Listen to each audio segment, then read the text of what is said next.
میرا آج کا یہ ویلاگ تکلیف دہ ہے، انتہائی تکلیف دہ ہے، کیونکہ اس ویلاگ میں خبریں ایسی ہیں جو کہ آپ کو تکلیف دینے کے علاوہ کچھ نہیں دیں گی۔ جن خبروں کو سننے کے بعد آپ یہ سوچیں گے کہ کیا آنے والے وقت میں کیا ہمارا پاکستان اتنا محفوظ رہ پائے گا کہ ہم وہاں پہ رہیں گے؟ اللہ ہمارے پاکستان کو آباد رکھے، لیکن جس طرح کے حالات پیدا کر دیے ان جرنیلوں نے، جس طرح دہشت گرد اب گھروں تک گھس آئے ہیں، تو ہمیں سوچنا پڑے گا کہ کیا ہمارے بچے محفوظ رہ پائیں گے؟ یہ کوئی میں غلط بات نہیں کر رہا، یہ فیکٹ ہے۔ حقیقت آپ کو اچھی لگے یا بری لگے، وطن کے ساتھ محبت ہے، وہ سب کو محبت ہے، لیکن حقیقت کوئی جھٹلا نہیں سکتا۔ بلوچستان کے اندر پچھلے 2 دن سے جو خون خواری جاری ہے، ایک خبر وہ، اور دوسری امریکہ اور اسرائیل کی جنگ کے حوالے سے، اور کچھ اور خبریں۔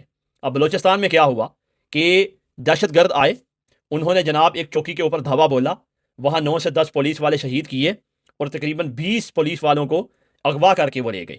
اب حالات یہ ہیں کہ روڈ کے اوپر جو ہے وہ جناب BLA ہے، پہاڑوں کے اوپر TTP ہے، اور جناب کینٹ کے اندر فوجی گھسے ہوئے ہیں، اور عوام بیزار و مددگار ہے۔ اب ان کے ساتھ کیا ہوا یہ تو میں بعد میں بتاتا ہوں، لیکن آپ یہ سوچیں کہ اگر سیکیورٹی فورسز کے لوگ پولیس تھانوں سے اٹھائے جائیں گے، چوکیوں سے اٹھائے جائیں گے، تو پھر عام عوام کا حال کیا ہوگا؟ ان کے پلے کیا رہ جائے گا؟ ذرا ایک لمحے کے لیے سوچیں، کیا وہ لوگ ان کو سیکیورٹی دے پائیں گے؟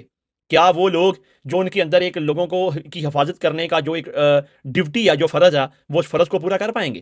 ظاہر جان تو سب کو پیاری ہے نا، جان ایسا تو نہیں ہو سکتا کہ جان کسی کو پیاری نہ ہو۔ یہ جو ماؤں کے بچے اس ملک کے اوپر اپنی جان نچھاور کر رہے ہیں اور شہید ہو رہے ہیں، ان کو کیا لگتا ہے یہ بچے ایسے ہی جوان ہو جاتے ہیں؟ ابے ماں باپ کی پوری زندگی لگ جاتی ہے، پوری عمر لگ جاتی ہے۔ جب کسی کے گھر میں اس کے بھائی باپ یا بیٹے کی میت جاتی ہے تو وہ اس ایک کی نہیں ہوتی، وہ پورے گھر کی ہوتی ہے، کیونکہ پورا گھر اس کے ساتھ جڑا ہوتا ہے۔ اور اس کے شہید ہونے کے بعد کیا ہوتا ہے کہ ایک پینشن کا وظیفہ لگا دیا جاتا ہے 1.5 سال، وہ اسی کے اوپر پوری زندگی گزار دیتے ہیں، لیکن اس کے بدلے میں ان کو کیا دینا پڑا؟ اپنے بیٹے کی جان۔ اور یہ پالیسیاں کہاں سے بنی؟ جرنیلوں سے۔ اس بلوچستان میں جو کہ مشرف نے یہ گند شروع کیا تھا بگٹی کو مارنے کی صورت میں، بعد میں یہ ساری چیزیں پھر ہونا شروع ہوئیں، محرومیاں، مسخ شدہ لاشیں، یہ وہ سب کچھ۔ کبھی سوچا کہ اس کا انجام کیا ہوگا؟ کبھی سوچا کہ یہ مشرف سے شروع ہونے والا کام جو آج تک جاری ہے، انہوں نے کبھی اپنی پالیسی کے اوپر نظر ثانی کی؟ دیکھنا پڑتا ہے نا، جیسے میں ایک غلط کام کروں، 2 کروں، 3 کروں، تو پھر میں سوچتا ہوں کہ یار مجھے ریویو کر لینا چاہیے، کیا میں ٹھیک ہوں؟ لیکن نہیں، ہمارے جرنیلوں کو یہ چیز تو سکھائی نہیں جاتی۔ ان کو یہ سکھایا جاتا ہے کہ بس جو آپ نے کر دیا وہ ٹھیک ہے، ٹھوک دو، مار دو، اڑا دو، اغوا کر لو، ختم کر دو، دیٹس آل۔ اب جو ان کے کرنے والے کام سے وہ تو ان سے ہوئے نہیں، لیکن جو نہیں کرنے والے وہ کرتے ہیں۔ اب کیا نہیں کرنے والے اور کیا کرنے والے ہیں، یہ ہم آپ کو بتاتے ہیں۔ سب سے پہلی خبر یہ کہ بلوچستان میں جب ان 20 کو اغوا کر لیا گیا تو کسی میڈیا پہ کوئی خبر نہیں تھی، صرف سوشل میڈیا کے اوپر یہ خبریں چلیں، پتہ چلا۔ حالانکہ میڈیا کے اوپر یہ بتایا جا رہا تھا کہ جناب وہ بازیاب کروا لیا گیا ان کو، لیکن اگلے ہی دن کیا خبر ملی کہ تقریباً 20 کے لگ بھگ جو پولیس والے تھے ان کی لاشیں ملی ہیں پہاڑوں سے، اور برے حالات، وہ بیان نہیں کیا جا سکتا کہ ان کے اوپر کیا ظلم ہوا۔ چھوڑ دیں آپ ان باتوں کو، سننے میں آ رہا ہے کہ ابھی بھی کچھ لاشیں پڑی ہوئی ہیں، وصول کرنے والے نہیں آئے کیونکہ وہ قابل شناختی نہیں ہیں۔ آپ اندازہ کیجئے، یہ اگر سیکیورٹی فورسز کے لوگوں کا یہ حال ہے تو کیا وہ باقی عوام کا کیا حال ہوگا؟ وہ باقی عوام کو سیکیور کر پائیں گے؟ وہ اپنا فرض پورا کر پائیں گے جن کو اپنی جان کے لالے پڑے ہوئے ہیں؟ اس طرح اگر BLA کے دہشت گرد کوئٹہ شہر تک پہنچ گئے ہیں تو پھر پیچھے کیا رہ گیا؟ پھر مطلب یہ جو دفاعی بجٹ کھائے جاتے ہیں، پھر کیا رہ گیا پیچھے؟ مجھے بتائیں۔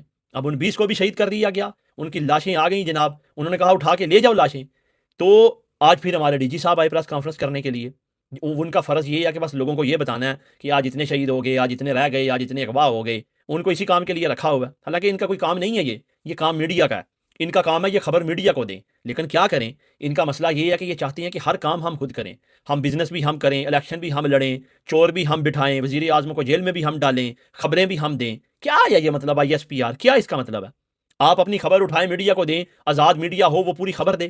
اچھا جی، اپنی مرضی کے صحافی بٹھا لیے، مرضی کے کوشچن ہو رہے ہیں، ہم جی یہ ریاست ہے، کوئی مائی کا لال اس کو ڈرا نہیں سکتا، ہم اس دہشت گردوں کو جو ہے نا وہ ان کے پیچھے جو ہاتھ ہے غیر ملکی، ہم اس ہاتھ کو توڑ دیں گے۔ وہی بیان جو ہم ہمیشہ سے سنتے آئے ہیں، ایک دھماکہ ہوا تھا، 2 ہوئے، 4 ہوئے، ہزاروں ہوئے، لاکھ پاکستانی شہید ہو گئے آج تک، یہ ایک ہی بیان، ضیاء سے لے کے آج تک ایک ہی بیان، ہم غیر ملکی ہاتھ توڑ دیں گے۔ یہ کون سا ہاتھ ہے بے جس کو 1 لاکھ پاکستانی اپنی جان دے بیٹھے ہیں لیکن وہ ہاتھ نہیں ٹوٹا ابھی تک؟ یہ کب ٹوٹے گا؟ یہ اسی بات کے پیچھے لگائیں گے۔ ایک ثانیہ ہوتا ہے، پھر دوسرے ثانیہ تک وہ بیان چلائے جاتے ہیں، اگلا ثانیہ ہو جاتا ہے، پھر پچھلا ختم ہو جاتا ہے۔ اور اسی طرح پاکستانیوں نے 1 لاکھ جو ہے نا اپنے لوگ شہید کروا دیے ہیں۔ ابے یہ انسان ہے، یہ کوئی بھیڑ بکریاں نہیں ہیں، کیڑے مکوڑے نہیں ہیں بے۔ آپ نے دیکھا آج کوئٹہ میں حالات کیا ہیں؟ لاشیں ایسے روڈ کے اوپر پڑی ہوئی ہیں، ایک لائن میں 15-20 لوگوں کی، آپ اندازہ کیجئے۔ یہ ایک ایٹمی ملک ہے، جب ہماری یہ خبریں باہر جاتی ہوگی تو وہ کس طرح پاکستان کا امیج دیکھتے ہوں گے؟ اور امیج تو خیر سے اپنے نائب وزیر اعظم کے بیٹے نے بڑا بہترین دے دی ہے، اور وہ بھی انہی کا بٹھایا ہوا ہے کیا سوچتے ہوں گے وہ اس پاکستان کے بارے میں کہ کیا یہ ملک ایٹمی طاقت ہے؟ یہ ملک جو ہے نا وہ جناب دنیا کے فیصلے کرواتا ہے، دنیا کو آپ یہ چورن بیچو گے؟ اب ISPR صاحب بتا رہے ہیں جی انہوں نے اتنے شہید کر دیے، ہم نے 57 خوارج جو ہیں ان کو ہلاک کر دیا۔ کدھر ہیں وہ؟ ہم نے تو 47 جو ہے اپنے دیکھے بیچارے شہید جوان، ماؤں کے لال، لیکن کدھر ہیں وہ جو دہشت گرد آپ نے مارے ہیں؟ دکھاؤ نا ان کو۔ اگر اتنے مارے جا رہے ہیں تو پھر یہ ختم کیوں نہیں ہو رہے؟ ہم نے تو سنا تھا کہ بڑے صاحب سے یہ تو 1500 لوگ ہیں، یہ تو ایک SHO کی مار ہے۔ کب تک بلوچستان ایسے جلے گا؟ یہ بلوچستان اگر کسی ترقی یافتہ ملک کے پاس ہوتا، کسی یورپ، امریکہ، سوئٹزرلینڈ یا کینیڈا کے پاس، یہ دنیا کا سب سے بہترین وزٹنگ پوائنٹ ہوتا۔ جتنا خوبصورت یہ صوبہ ہے، سب سے بڑا صوبہ، لیکن ہے کیا؟ صرف شہر کے کچھ علاقوں میں کینٹ جو ہے بنا کے بیٹھے ہوئے ہیں، باقی پورا علاقہ دہشت گردوں کے رحم و کرم پر ہے۔ وہاں بچوں کے پاس جب تعلیم، روزگار، صحت، سیکورٹی نہیں ہوگی، کھانے پینے کے لیے کچھ نہیں ہوگا، تو وہ بڑے ہو کے کیا کریں گے؟ وہ BLA جوائن کریں گے نا۔ اگر BLA کی طرف فنڈنگ ہو رہی ہے دوسرے ملکوں کی، تو وہ اس کو پیسہ دیں گے تو خرید لیں گے، کیا فرق پڑتا ہے؟ ان بچوں کا مستقبل خرید لیں گے، کوئی فرق نہیں پڑتا، کیونکہ بھوکے کو روٹی چاہیے، اسے یہ نہیں پتا کہ یہ کدھر سے آ رہی ہے۔ بھوکے کو آپ وطن کی محبت نہیں سکھا سکتے، وطن کی وفاداری نہیں سکھا سکتے، سب سے پہلے پیٹ ہوتا ہے، اس کے بعد کوئی اور کام ہوتا ہے۔ لیکن آپ نے تو جذباتی باتیں جاننی ہیں کہ کوئی مائی کا لال یہ نہیں کر سکتا، ہم ایسے کر دیں گے، ہم کیسے کر دیں گے۔ یہ بیان سیاسی حکومتیں دیتی ہیں، آپ نہیں دیتے۔ آپ نے سیاسی حکومتوں کی عمل کو آرڈر کو فالو کرنا ہوتا ہے، یہی تو آپ کا مسئلہ ہے۔ آپ کہتے ہو کہ آپ اس ملک کے سب سے بڑے بوس ہو، جو آپ کرو گے وہی ہوگا، اور جو سیاسی حکومتیں ہیں ان کی وہ کہتی کوئی نہیں۔ اپنی مرضی کی آپ جو ہے نا اردلی بٹھا دیتے ہو، جو کہ اپنی مرضی کی ترامیم کرتے ہیں، آپ کے کہنے کے اوپر آپ کی مرضی کے مطابق بجٹ تیار کیے جاتے ہیں، پھر تمہیں وہی پیارے ہوتے ہیں، اور پھر ہر ملک کا فیصلہ آپ نے کرنا ہے، ہر کام میں لچ آپ نے اپنا تلنا ہے، ججز کو ٹرانسفر کروانا ہے، اپنی مرضی کے کیس لگوانے ہیں، الیکشن کو لوٹنا ہے، یہ سب کچھ آپ نے کرنا ہے۔ کبھی تو بیٹھ کے اکیلے، کوئی آپ اتنے پڑھے لکھے ہو، اتنے آپ آفیسر ہو، پتہ نہیں کون کون سے کورس آپ نے کیے ہوں گے، ذرا سوچو تو صحیح بیٹھ کے کہ کیا مسئلے کا حل یہ ہے جو آپ کر رہے ہو، اور اگر یہی مسئلے کا حل ہوتا تو کیا ابھی تک یہ مسئلہ حل نہ ہو جاتا؟ کتنا عرصہ ہو گیا مشرف کو گزرے ہوئے؟ 25-30 سال میں بہتری آئی ہے یا کیا ناکامی ہوئی ہے؟ میرا تو خیال ہے ناکامی ہوئی ہے۔ آج وہ BLA کے لوگ سرے عام دن دناتے پھر رہے ہیں، اور لوگ ان کے رحم و کرم کے اوپر ہیں۔ بلوچستان میں جن بچوں کے پاس پینے کا صاف پانی نہیں ہے، جن کو ابھی یہ بھی نہیں پتا کہ دنیا میں موبائل آگے آیا، ان کو گاڑی کا نہیں پتا، بنیادی سہولیات کا نہیں پتا، وہ بڑے ہو کے کیا وطن کے محب کرنے والے بنیں گے؟ وہ بڑے وفادار بنیں گے؟ ان کو کیا پتا وطن ریاست کیا ہوتی ہے؟ انہوں نے جو وہاں دیکھا اپنے ارد گرد وہ ویسے ہو گئے۔ ان کو BLA لے جائے یا انڈیا لے جائے، ان کو کیا فرق پڑتا ہے؟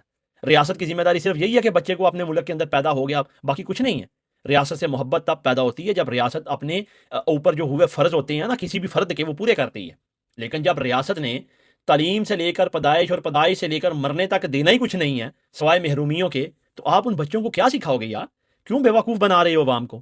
کتنی دیر تک یہ پاکستانی مریں گے؟ خدا را ان کے اوپر ترس کھاؤ، ان کے اوپر رحم کرو، بیچارے پاکستانی ہیں، یہ لوگ ہیں، یہ کیڑے مکوڑے نہیں ہیں۔ اگر آپ نے ان بلوچوں کے اوپر کام کیا ہوتا، وہ کوئی پڑھے لکھے ہوتے، تو کون چاہتا ہے کہ کسی کوئی ماں باپ چاہتا ہے کہ اس کا بیٹا یا بھائی یا کوئی دہشت گرد بنے؟ کوئی نہیں چاہتا۔ لیکن کیا کریں، آپ کہتے ہیں کہ ہم مرضیاں بھی اپنی کریں، اور جناب جو ہے نا وہ سارے کے سارے وطن سے محبت کرنے والے بھی بن جائیں۔ ایسا نہیں ہوتا صاحب۔ اگلی خبر ہے امریکہ اور ایران کو لے کر، کہ امریکہ نے اب یہ الزام لگایا کہ ایران نے اسٹریٹ آف ہارموز کے اندر جہازوں کو نشانہ بنایا، اور ایران اپنی بدماشی سے باز نہیں آ رہا۔ اور اب ٹرمپ نے یہ اعلان کیا کہ جو بھی MOU سائن کیا تھا اب وہ ہو گیا ختم، اب ہم ایران کو ایسا سبق سکھائیں گے جو اس نے کبھی سوچا بھی نہیں ہے۔ اور پچھلے 2 دنوں سے ایران کے اوپر جو بمباری کی جا رہی ہے وہ تباہ کن ہے، وہ واقعی بہت تباہ کن ہے، اس میں کوئی شک نہیں ہے کہ وہاں تباہی کی جا رہی ہے۔ اب میرا اپنا یہ تجزیہ، ایران کی طرف سے یہ کوئی بیان نہیں آیا کہ یہ ایران نے ٹارگٹ نہیں کیا ہوگا، یہ آپ کو تیسرا ہاتھ ہے، وہ آپ جانتے ہیں کہ اس خطے کے اندر وہ کون سا ہاتھ ہے جو امن نہیں چاہتا، جو یہ چاہتا ہے کہ امریکہ ایران کے اوپر حملے کرتا رہے۔ اب امریکہ خود بھی ہو سکتا ہے، کیونکہ ظاہر ہے کہ یہ تو آپ کو پتہ ہے کہ ٹرمپ کی ڈوریں کہیں اور سے ہلتی ہیں، اس کو جیسا آرڈر آتا ہے وہ ویسا ہی کر دیتا ہے۔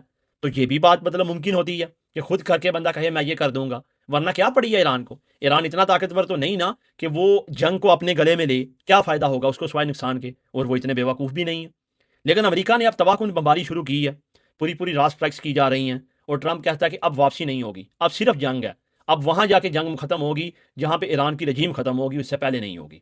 لیکن دیکھتے ہیں۔ اور دوسری طرف ایران نے جناب یہ اعلان کیا کہ جس خطے نے، جس ملک نے ان کو ایئر بیسز مہیا کی، ہم ان کا وہ حال کریں گے کہ جو ہم نے پہلے نہیں کیا تھا۔ یہ سوچ لینا ایئر بیسز دینے سے پہلے۔ لیکن جو اندر کی خبریں ہیں وہ یہ ہیں کہ امارات کے ساتھ یا سعودیہ کے ساتھ یا قطر کے ساتھ ان کی اندر خاطر ڈیلنگ ہو چکی ہے، ان سے یہ معاوضے لے چکی ہیں، اسی لیے اس کے اوپر حملہ نہیں کر رہے۔ اب حملے ہو رہے ہیں کس کے اوپر؟ حملے ہو رہے ہیں بحرین اور کویت کے اوپر۔ بحرین اور کویت ایسے ملک ہیں جو کہنے کو تو بڑے امیر ملک ہیں، لیکن انہیں خارجہ پالیسی کیا ہوتی ہے، یا قومی غیرت کیا ہوتی ہے، یا اپنے ملک کی سالمیت کیا ہوتی ہے، ان چیزوں کا ان سے کوئی لینا دینا نہیں ہے، دور دور تک نہیں پتہ۔ بے تحاشا پیسہ ہے، عیاش بچے ہیں، عیاش حکمران ہیں، بس امریکہ آ کے سیکورٹی دے دے، اپنا پیسہ لے لے، دیٹس آل۔ اب ان ایئر بیسز کو استعمال کیا جا رہا ہے اور ایران انہی کو ٹارگٹ کر رہا ہے۔ اب وہ تو پہلے بھی ٹارگٹ کی جا چکی تھی، اور وہ کرنے سے امریکہ کو فرق پڑنے بھی نہیں والا۔ اب یہ بھی خبر، اب امریکہ کے جو بحری بیڑے ہیں وہ ایران کی میزائل رینج سے باہر ہیں، یعنی کہ اتنی دور سے وہ حملے کر رہے ہیں کہ ایران کے میزائلوں کو وہاں جانے میں ٹائم بھی لگے اور ان کا ریڈار اس کو ڈیٹیکٹ بھی کر سکے۔ اب امریکہ نے ایک اور ڈبل گیم کی ہے یہاں پہ کہ اسرائیل کو اس جنگ میں شامل نہیں کیا۔ شاید اسرائیلی طیارے حملے کرتے ہوں، یہ کسی کو کیا پتا، لیکن اسرائیل نے باقاعدہ اعلان نہیں کیا۔ کیوں؟ کہ اگر وہ اعلان کرے گا تو ایران کے میزائل جو ہیں وہ تل ابیب کو ہٹ کریں گے۔ اب یہاں امریکہ سمجھداری سے کام لے رہا ہے، اس نے گلف کنٹریز کو بھی جنگ سے پہلے باہر نکالا ہے، اسرائیل کو بھی نکالا ہے، اور ظاہر ہے امریکہ تک تو کوئی میزائل پہنچ نہیں سکتا اتنی دور تک، اور امریکہ کے جو بیڑے ہیں وہ چلتی پھرتی ایک فوج ہے، وہ چلتا پھرتا ملک ہے، وہ ایران کے قریب کہیں بھی کھڑے کرے گا ان کی رینج سے باہر، اور وہاں سے ٹارگٹ کرے گا۔ اور ہاں، یہ بھی کبھی امکان ہے کہ وہ کسی نہ کسی ملک کی ایئر بیس کو استعمال کرے گا، کیونکہ ہر چیز بیڑے سے ممکن ہو جائے ایسا ممکن نہیں ہے، کیونکہ وہ اتنی دور ہیں کہ ایران کی میزائل رینج سے باہر ہیں۔ لیکن ایران نے خبردار یہ کیا کہ اگر کسی بھی ملک نے ایئر بیس دی تو پہلے تو شاید ہم نے اس کو معاف کر دیا تھا، لیکن اب ایسا نہیں ہوگا، ہم اس کو وہ سبق سکھائیں گے کہ وہ سب کچھ بھول جائے گا۔